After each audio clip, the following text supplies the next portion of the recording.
آج لوگ کہہ نہیں دیتے کہ میں تو اس لیے گناہ کرتا ہوں کہ رشوت اس لیے لے لیتا ہوں کہ بچے چھوٹے ہیں. 10 دنوں کی کم و بیش سفر، 3 دنوں کی بھوک اور پیاس، پر حق کے رستے میں امام حسین کو کوئی چیز کمزور نہیں کر سکی. اور پھر وہ جتنی باتیں لوگ کہہ سکتے تھے وہ ساری کہیں گئیں، ساری. اور آ کے عرض کرنے لگا حضور یہ کوئی معمولی دشمن نہیں، یہ وہ ظالم ہیں جو لاشوں پہ بھی گھوڑے دوڑا دیتے ہیں. تو امام علی مقام فرمانے لگے جو شہادت کا جذبہ لے کے نکلے وہ پھر انجام نہیں دیکھا کرتا. وہ انجام، وہ جتنی چیزیں جو استقامت کے رستے میں آ سکتی ہیں وہ ساری چیزیں رستے میں آئیں، پر امام علی مقام نے کسی چیز کی پرواہ نہیں کی. آج کا مسئلہ یہ ہے کہ آج لوگوں میں استقامت نہیں ہے. رات کو کچھ ہوتے ہیں، سویرے کچھ ہوتے ہیں، دوپہر کو کچھ ہوتے ہیں، شام کو کچھ ہوتے ہیں. ہمارا کل انداز تکلم کچھ اور ہوتا ہے، صبح کچھ اور ہوتا ہے. امام علی مقام میدان میں رہے. ایک میت گھر میں ہو جائے تو کئی دنوں تک آنکھ کھلتی نہیں، ہوش رہتا نہیں. سب سے زیادہ مصائب امام حسین نے دیکھے، سب سے زیادہ. اور گھوڑے پر بیٹھنے سے پہلے پہلے ساری تکلیفیں آپ دیکھ چکے تھے. باپ کا جنازہ اٹھانا آسان ہوتا ہے، بیٹے کا جنازہ اٹھانا بڑا مشکل ہوتا ہے. پر امام حسین نے بیٹوں کے جنازے اٹھائے. حضرت علی اصغر کی لاش کو امام حسین نے اپنے دست مبارک سے دفن کیا. اور جناب علی اکبر کی میت کو جب آپ اٹھا کے لا رہے تھے تو سیدہ زینب فرماتی ہیں کہ مجھے یوں کبھی لگتا تھا حسین کا قد بڑا ہے اور کبھی لگتا تھا علی اکبر کا قد بڑا ہے. اور فرماتی ہیں کہ پھر حضرت قاسم بن حسن کو بھی وہ اٹھا کے لائے اور جناب عباس کے وجود سے الگ ہونے والے بازو انہوں نے لا کے حضرت عباس کے وجود کے ساتھ بھی رکھے. انہوں نے یہ سارا منظر دیکھا. لیکن جب حسین ابن علی اپنی دفعہ گھوڑے پہ سوار ہوئے تو لگتا یہ تھا کہ ان سے زیادہ بہادر کوئی نہیں. ایک جملہ بھی یزیدی فوج کے سامنے امام حسین نے کمزور نہیں کہا، ایک جملہ بھی، ایک فکرہ بھی کچا نہیں بولا، کہیں بھی کوئی منت نہیں کی، کسی جگہ بھی ان کے پائے استقلال میں کوئی لغزش نہیں آئی. جب لوگوں کو پتہ چل جائے کہ اب سامنے موت ہی موت ہے، سوائے اس کے چارہ کچھ بھی نہیں، تو بہت سا جو رخصت اور اجازت تو دین بھی دیتا ہے، پر امام حسین کسی جگہ کسی رخصت پر عمل کرتے نظر نہیں آتے. ڈٹ کے بات کی، ڈٹ کے. اور پھر جب میدان میں نکلے، اللہ اکبر. تو ابن سعد کہنے لگا کہ اگر 2 کر کے ایک کر کے جاؤ گے تو یہ 45,000 کا لشکر سارا حسین کاٹ ڈالے گا. یک بارگی حملہ کرو گے تو بات. اتنی استقامت، اتنا. آج تو لوگ ڈپریشن کے مریض ہیں، آج تو لوگ ٹینشن کے مریض ہیں. ہر دوسری بات میں لوگ کہتے ہیں وہ بڑا، پر کس بات سے؟ مطلب کیا آپ نے زندگی میں صرف جاب نہیں مل رہی، صرف بیماری آ گئی، صرف خرچہ نہیں گھر میں بڑا کس بات کا ڈپریشن؟ امام حسین کی زندگی بتلاتی ہے کہ وہ لوگ بھی کوئی دنیا میں کمال حاصل کر سکتے ہیں جو چھوٹی چھوٹی بات پہ روتے ہیں. مال بھی ہے، جوانی بھی ہے، گھر بھی ہے، مکان بھی ہے، بچے بھی ہیں، عزت بھی ہے، صرف پیسے نہیں. اور انسان ہے کہ آنکھیں نہیں کھل رہی، وہ سمجھتا ہے میں کسی کام کا ہی، فقط پیسے نہیں بس. او خدا کے بندو، امام علی مقام نے فرمایا سارا کچھ لٹا کے بھی جو میدان میں کھڑا رہے اسے حسین ابن علی کہا جاتا ہے، اسے حسین ابن علی کہا جاتا ہے. حسین ابن علی کی شان رفت کوئی کیا جانے، حسن جانے، علی جانے، نبی جانے، خدا جانے، کون جانے امام علی مقام کا معیار. تو امام حسین رضی اللہ تعالیٰ عنہ کی زندگی ہمیں بتاتی ہے کہ ذوق والی عبادت کرو. امام حسین کی زندگی ہمیں بتاتی ہے کہ جب تم سخاوت کرو تو پھر اپنی حیثیت سے بڑھ کر کرو. اور امام حسین کی زندگی ہمیں بتاتی ہے کہ دل میں کسی کے لیے کوئی بات نہ رکھو، صلح کرنے میں پہل کرو، محبتیں کرنے میں آگے بڑھو. اور امام حسین کی زندگی ہمیں بتلاتی ہے کہ جب دنیا میں تم نے کچھ کرنا ہے تو پھر ڈٹنا بھی سیکھو، پھر کھڑے ہونا بھی سیکھو. یہ نہ دیکھو کہ حالات. امام حسین نے ایک دن بھی حکومت نہیں کی، یزید نے 4.5 سال کی، لیکن قیامت تک دلوں پہ حکومت امام حسین کی رہے گی، امام حسین کی رہے گی، اس لیے کہ ان میں استقامت تھی. امام حسین کے ساتھ اس وقت 72 لوگ تھے، لیکن آج کائنات کا ذرہ ذرہ امام حسین کے ساتھ ہے. میں اکثر گزارش کرتا ہوں دوستوں سے، میں کہتا ہوں کربلا کا واقعہ کوئی حادثاتی نہیں ہے، اس کے پیچھے پوری ایک لاجک ہے، اس کے پیچھے پورا ایک فلسفہ ہے. ایسے ہی کوئی آدمی 3 دن بھوکا پیاسا رہ سکتا ہے؟ کسی آدمی کو صبح اس نے کھانا کھایا اور شام تک کھانا نہ ملے تو ٹانگیں کانپتی ہیں۔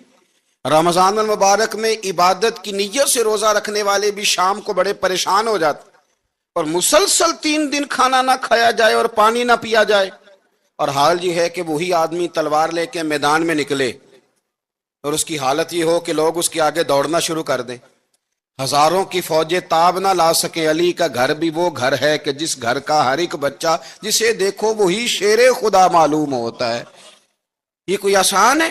اس کے پیچھے پوری ایک اس کے پیچھے فلسفہ ہے۔ امام راضی کی تفسیر کبیر دیکھیے گا، امام راضی کہتے ہیں کہ سیدہ فاطمہ الزہرا رضی اللہ تعالی عنہ کے دونوں شہزادے حسنین کریمین بیمار ہو گئے تو سیدہ نے منت مانگی کہ بچوں کو شفا ہوگی تو 3 روزے رکھوں گی۔ شفا ہو گئی، روزے بھی رکھ لیے، اور جب مولا علی شیر خدا روزہ رکھنے کے لیے بیدار ہوئے، سیدہ فاطمہ الزہرا بیدار ہوئی تو امام حسن اور حسین بھی اٹھ گئے، 7-8 سال کی عمر، اماں جی ہم نے بھی رکھنا ہے۔ صبح کھجور اور دودھ سے روزہ رکھ لیا گیا۔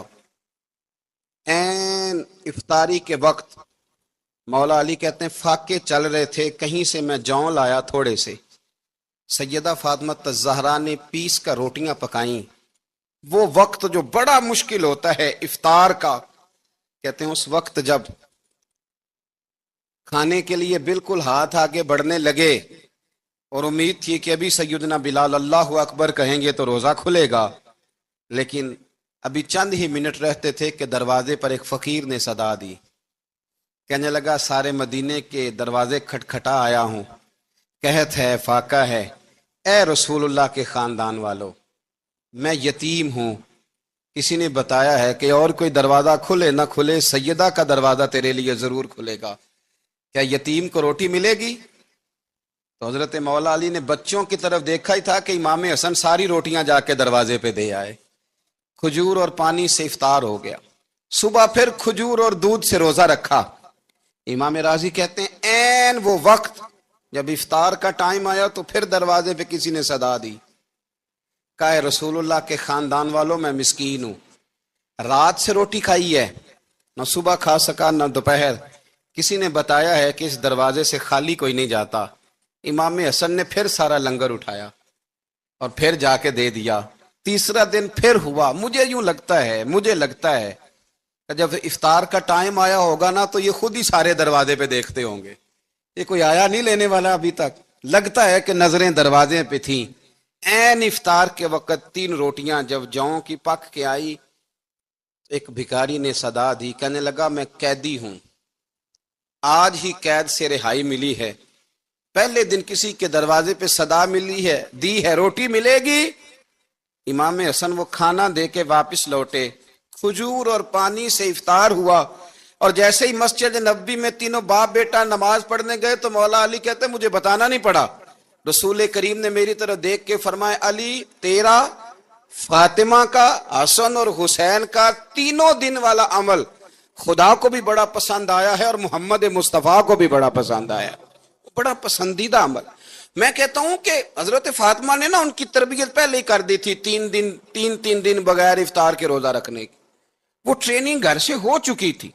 اب میدان کربلا میں 3 دن بھوکا پیاسا رہنا ان کے لیے مشکل نہیں تھا، وہ تو ان بچوں کے لیے مشکل ہوتا ہے جو کھانا دیر سے پکنے سے برتن توڑنے شروع کر دیتے، وہ بچے بلیک میل ہوتے ہیں جن کو ایک وقت ان کے پسند کا کھانا نہ ملے تو وہ گھر میں جو ہے وہ ادھم شروع کر دیتے ہیں، جن کی ماں نے عادت ڈالی ہو کہ بیٹا 3 دن بھوکے پیاسا رہنا ہوا تو رہ لینا، لیکن کسی بھی باطل کے ساتھ کمپرومائز نہ کرنا، ان کے لیے اتنا مشکل نہیں تھا۔ ان کی تربیت ہوئی، ان کی ٹریننگ ہوئی، پھر اللہ نے ان کی سیرت میں رنگ بھرے، ان کے کردار میں حسن آیا، وقار آیا۔ حضرت امیر معاویہ رضی اللہ تعالیٰ عنہ نے ایک شخص کو بھیجا مدینہ منورہ شام سے، تو اس نے کہا میں نے امام حسین سے ملنا ہے، تعارف کیا ہے؟ جناب امیر معاویہ فرمانے لگے مسجد نبوی میں جانا جس کے گرد لوگ سب سے زیادہ ادب سے بیٹھے ہوں اور جس کی باتیں سب سے زیادہ میٹھی ہوں اور جس کی نظریں سب سے زیادہ جھکی ہوں اور جس کے چہرے پر تمہیں سب سے زیادہ وقار نظر آئے وہی علی کے بیٹے حسین ہوں گے۔ جو سب سے زیادہ تمہیں وہاں ماحول کے اندر جو شخص نظر آئے، پوچھنے کی ضرورت نہیں پڑے گی، وہ شخص کہتا ہے میں مدینے آیا تو میں نے واقعی ایک شخص کو دیکھا، شہد کے گرد مکھیوں کا اتنا ہجوم نہیں ہوتا جتنا امام حسین کے گرد رسول اللہ کے غلاموں کا ہجوم تھا، لیکن نظریں جھکی ہوئی، باتیں میٹھی، لہجہ گداز گداز، لفظوں میں رانائی، اور لوگ کئی باتیں پوچھتے تو علی کے صاحبزادے ایک آدھ جملہ بولتے تو لگتا یہ کہ وہ جملہ سیدھا دل میں اترتا چلا جاتا ہے۔ امام علی مقام کے کردار میں نا کچھ باتیں بڑی زیادہ تھیں، بہت زیادہ تھیں، بڑا حسن تھا۔ ایک بات تو یہ تھی، امام حسین رضی اللہ تعالیٰ عنہ کا علم و فضل بڑا کمال کا تھا۔ امام حسین کے علم سے، فضل سے لوگ فیض اٹھاتے تھے۔ پھر اس کے ساتھ ساتھ امام حسین کا ذوق عبادت بڑا شاندار تھا، بڑا زبردست ذوق۔ علامہ جوزی نے لکھا ہے وکان الحسین رضی اللہ تعالی عنہ فاضلا کثیر الصوم والصلاۃ والحج والصدقۃ وافعال الخیر جمیعا۔ آپ فرماتے ہیں کہ امام حسین زیادہ نمازیں پڑھنے والے تھے، کثرت سے سجدے کرنے والے، کثرت سے روزے رکھنے والے، زیادہ حج کرنے والے، اور امام حسین صدقہ دینے والے اور نیکی کے کاموں میں شدت کرنے والے تھے۔ امام حسین کا جو ذوق عبادت تھا وہ اتنا شاندار تھا کہ آپ فرض نماز کے علاوہ روزانہ 100 رکعت نماز نفل ادا فرمایا کرتے۔ اور امام حسین فرماتے زندگی میں کبھی ایسا نہیں ہوا کہ 3 دن گزر گئے ہیں اور حسین کا قرآن پاک ختم نہ ہوا۔ 25 حج کیے امام حسین نے مدینہ منورہ سے مکہ مکرمہ پیدل جا کے، 25 حج۔ اب تو نسبت والے لوگوں کو عبادت کی ضرورت ہی نہیں نا، الا ماشاءاللہ، کہتے ہیں نسبت بڑی ہے۔ بھئی جن کی نسبت اتنی خاص تھی کہ حضور نے فرمایا یہ فاطمہ کے نہیں میرے بیٹے ہیں، ان کا تو حال یہ ہے کہ فرض کے علاوہ 100 نفل، 3 دن سے پہلے ختم قرآن پاک، 25 حج فرمائے، تو وہ کس نسبت کی بات کرتا ہے؟ یہ نسبتیں تو ہیں جو انسان کو عبادت کے قریب کرتی ہیں۔ لوگوں نے معیار ہی بدل دیا ہے۔ حضرت سیدنا امام حسین کی شہادت کے بعد حضرت عبداللہ ابن زبیر رضی اللہ تعالیٰ عنہ نے قاتلان حسین سے خطاب کیا اور فرمانے لگے اللہ کی قسم تم نے اس شخص کو شہید کیا ہے جو راتوں کو لمبے لمبے قیام کرتا تھا، اور تم نے اس شخص کو شہید کیا ہے جس سے میں دن میں جب بھی ملتا تھا تو وہ روزے سے ہوتا تھا۔ تم نے اس شخص کو شہید کیا جو قائم اللیل تھا، صائم الدہر تھا، اس شخص کو تم نے شہید کیا۔ آپ کو پتہ ہے کہ میدان کربلا میں جب 9 محرم کو ابن سعد نے امام حسین سے کہا کہ جنگ کرو اگر یزید کی بیعت نہیں کرنی، تو امام حسین نے فرمایا ایک رات کی مہلت دے دو، ایک رات کی مہلت دے دو۔ حضرت امام زین العابدین کہتے ہیں میں نے اپنے والد گرامی سے عرض کی کہ ابا جی آپ جہاد سے دور جانے والے تو ہیں نہیں، آپ تو جہاد سے پیار کرنے والے، اور یہ بھی پتہ ہے مجھے کہ یہ جنگ اب ہو کے رہے گی، تو ایک رات کی مہلت لینے کا معنی کیا ہے؟ بھئی کل بھی لڑنا ہے اور رات بھی لڑنا ہے، تو ابا جی ایک رات کی مہلت۔ تو سیدنا امام حسین رضی اللہ تعالیٰ عنہ فرمانے لگے بیٹا رات کی مہلت اس لیے لی ہے کہ میں آج رات کھل کے اپنے رب کی عبادت کر لوں، میں استغفار کر لوں، میں لمبے سجدے کروں۔ اور کہا زین العابدین تو جانتا ہے نا کہ مجھے نماز سے، تلاوت سے، دعا سے اور استغفار سے بڑا پیار ہے۔ نماز سے مجھے پیار ہے، دعا سے مجھے پیار ہے، استغفار سے مجھے پیار ہے۔ فرمایا بیٹا میں نے اس لیے نہیں کہ میں چاہتا ہوں ایک رات اور دنیا میں رہوں۔ تو امام زین العابدین فرماتے ہیں امام علی مقام نے سجدے پہلے بھی بڑے کیے، پر 9-10 کی درمیانی رات جو ان کے سجدے تھے وہ میں نے کبھی نہیں دیکھے۔ فرماتے ہیں تیمم کے ساتھ وہ رات کی جو عبادتوں کا رنگ تھا وہ میں نے کبھی نہیں دیکھا۔ امام علی مقام کا عبادت کا ذوق تھا، شوق تھا، لذت تھی۔ آپ یقین کریں ایسے ایسے عجیب بہانے ہم لوگوں کہتے ہیں میرا نماز میں دل نہیں لگتا، تو میں کہتا ہوں تیرا گپ شپ میں کس طرح لگتا ہے، تیرا موبائل پہ کیسے لگتا ہے بھائی؟ یہ تو بھائی ذوق کی بات ہے۔ امام حسین کہتے ہیں مجھے قرآن پاک سے پیار ہے، مجھے تلاوت سے پیار ہے، مجھے دعا سے پیار ہے، مجھے استغفار سے پیار۔ بھائی جس کو جس چیز سے پیار ہوگا دل لگ جائے گا۔ ہم نے کبھی پیار کیا ہی نہیں اس سے، جن چیزوں سے پیار ہے وہاں دل لگ جاتا ہے۔ یہ ایک بہانہ ہے، ورنہ کثرت سے عبادت کرنا، ذوق پیدا کرنا، یہ تو اہل اللہ کا طریقہ ہے۔ والذین یبیتون لربہم سجدا وقیاما، رب کے بندوں کی علامت یہ ہے کہ وہ راتیں سجدے اور قیام میں گزار دیتے ہیں. تو امام حسین کی سیرت کا کمال ہے کہ ذوق عبادت رکھتے